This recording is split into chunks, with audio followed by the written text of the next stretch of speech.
Hello बच्चों, कैसे हैं आप सब। उम्मीद करती हूँ कि आप सब बहुत ही अच्छे होंगे। तो आप सभी जानते हैं कि सौरमंडल में एक हमारा पृथ्वी ही ऐसा ग्रह है जहाँ पर जीवन संभव है। हम आए दिन कोई ना कोई ऐसा सुनते हैं कि आज वहाँ से दूसरे ग्रह के प्राणी के निशान मिले हैं।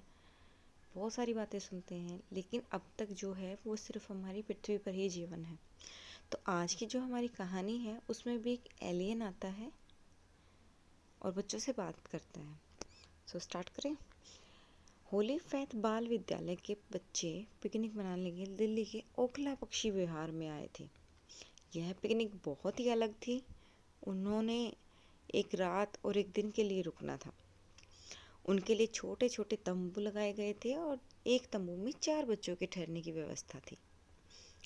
अब 5 अध्यापक और अध्यापिकाएं, 2 उसके बाद चौकीदार उनके साथ थे। घर से दूर खुले आसमान के नीचे रहना बच्चों को बहुत ही अच्छा लगा। चारों ओर हरे भरे पेड़, रंग बिरंगे फूल, चहचहाती चिड़िया, सुहाना मौसम बहुत मन भावन था।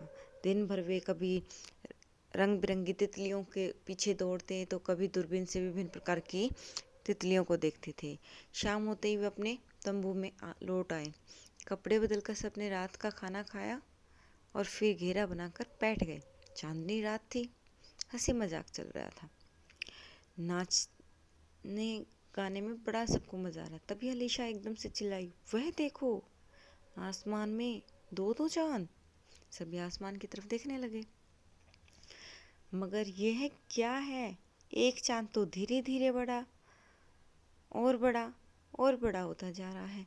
देखते ही देखते चांद धरती पर उतर आया। सब लोग भागकर तंबू में घुस गए। अरे, ये तो उड़न तस्तरी है, अलीशा ने कहा।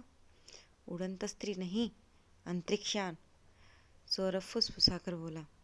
इतने में यान में से एक अजीब सा प्राणी उतरा। उसे ऐसा लगा कि वह चल नहीं रहा, वह हवा में तैर रहा है। प्रिया बोली, अरे ये तो कोई एलियन है, दूसरे ग्रह का प्राणी। वह एलियन एक पेड़ के नीचे खड़ा हो गया। तभी एक चमत्कार हुआ। बरगद का पेड़ मनुष्यों की तरह बोलने लगा। मैजी, हमें बचाओ, मैजी, हमें बचाओ, हमें यहाँ नहीं रहना, मानव हमें काट रहे हैं, हमें अपने साथ ले चलो। मैजी ने अपनी भाषा में कुछ कहते हुए बहुत सारी उंगलियों को लंबा करके और पेड़ों को छोटा कर दिया। सभी पेड़ एकाएक बहुत छोटे हो गए और अपनी जगह से उखड़कर मनुष्य की तरह चलते हुए यान की ओर जाने लगे। कुछ ही देर में बहुत सारा जंगल गायब हो गया। पेड़ों के रहने वाले पक्षी पशु नीचे गिरने लगे। मेजी ने उनमें से गिलहरी को बड़े प्यार से उठाया और बरगद अपने हाथ में उठाया। वह गिलहरी जो है वो बरगद के पेड़ में रहती थी। तो वह बोली, मेजी, हमें भी अपने साथ ले लो। यदि पेड़ ही नहीं होंगे तो हम कहाँ रहेंगे, क्या खाएंगे? जमीन पर पड़े अन्य पशु पक्षी भी ऐसे चिल्लाने लगे, मेजी, हम भी तुम्हारे साथ चलेंगे, हम भी तुम्हारे साथ चलेंगे, हमें इन लालची मानव के साथ नहीं रहना, ये केवल अपने बारे में सोचता है। मेजी के इशारा करते ही पशु पक्षी भी छोटे आकार में हो गए और कतार बनाकर यान में चढ़ने लगे। देखते ही देखते धरती वीरान हो गई। अब केवल ऊंचे ऊंचे छोटे बड़े मकान ही नजर आ रहे थे। बच्चों का दम घुटने लगा। वे ठीक से सांस नहीं ले पा रहे थे। आरव को अपने दादाजी की बात याद आई। बेटा, पेड़ पौधे हमारा जीवन है, पेड़ नहीं तो हम नहीं। आरव बिना डरे दौड़कर एलियन के पास पहुंचा। बोला, मेजी, हमारे सारे पेड़ और पशु पक्षी लौटा दो। ये हमारे पृथ्वी लोक के हैं। तुम्हें हमारे पेड़ पौधे पक्षी छीनने का कोई हक नहीं है।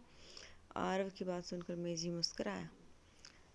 दोस्त, तुम्हारा पृथ्वी लोक मैं छोड़े जा रहा हूँ। अब तुम यहाँ चैन से रहो। गंदगी फैलाना चाहते हो जितनी फैला सकते हो। आरव ने कहा, मगर पेड़ों के बिना हम जिंदा कैसे रहेंगे? मेजी मुस्कुरा कर, यदि तुम ये बात जानते तो पेड़ों की देखभाल करते,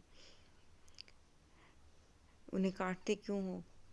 क्या तुमने कभी पेड़ को अपना दोस्त समझा है? हमें ये पेड़ पौधे पशु पक्षी बहुत प्यारे हैं। हम इन्हें अपना दोस्त मानते हैं, भाई बंधु समझते हैं। आरव ने कहा, मेजी, पृथ्वी के लोग भी पेड़ों की पूजा करते हैं। मेरी दादी रोज तुलसी जी और पीपल पर जल चढ़ाती है। मेजी हंसकर बोला, और तुम लोग जो इतना प्रदूषण और इतनी गंदगी फैला रहे हो उसका क्या? तुम लोग केवल एक दिन के लिए यहाँ आए हो, देखो तुमने कितनी गंदगी फैला दी। आरव ने पीछे मुड़कर देखा तो एक कोने में कागज की प्लेटें, प्लास्टिक के गिलास, चिप्स, टॉफी के रैपर, टिश्यू पेपर और न जाने क्या क्या वहाँ पर गिरा था। तो आरव को अपनी गलती का एहसास हुआ। उसने मेजी से कहा, मेजी हमें माफ़ कर दो, हम आज से खुद ना तो गंदगी फैलाएंगे और ना ही किसी को फैलाने देंगे। यह है हमारा तुमसे वादा है। अब तक लोग तंबू से बाहर आ चुके थे। अब मेजी से प्रार्थना की सबने, मेजी हमें माफ़ कर दो, हमारे पेड़ पौधे हमें लौटा दो। सबको माफ़ी मांगते देख मेजी ने यान का एक बटन दबाया। सभी पेड़ पौधे, पशु पक्षी पुनः कतार बनाकर अपनी जगह पर आ गए। ठीक है, तो अपनी जगह पर वो आ गए। जंगल फिर से हरा भरा और सुंदर दिखाई देने लगा। मेजी ने कहा, दोस्तों मुझे खुशी है कि तुम पेड़ पौधों का महत्व जानते हो।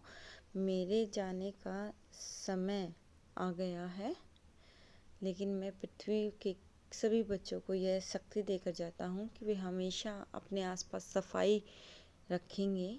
आने वाले समय में उनकी दुनिया बहुत ही सुंदर और साफ और हरी भरी होगी। यह कहकर मेजी अपने यान में बैठ गया और दुनिया से अपनी दुनिया में लौट गया। सभी बच्चे अपना काम करने लगे। सोने से पहले सबने सफाई की अपनी दुनिया को सुंदर बनाने के लिए। आई होप कि आपको ये कहानी अच्छी लगी होगी। So thank you, have a nice day.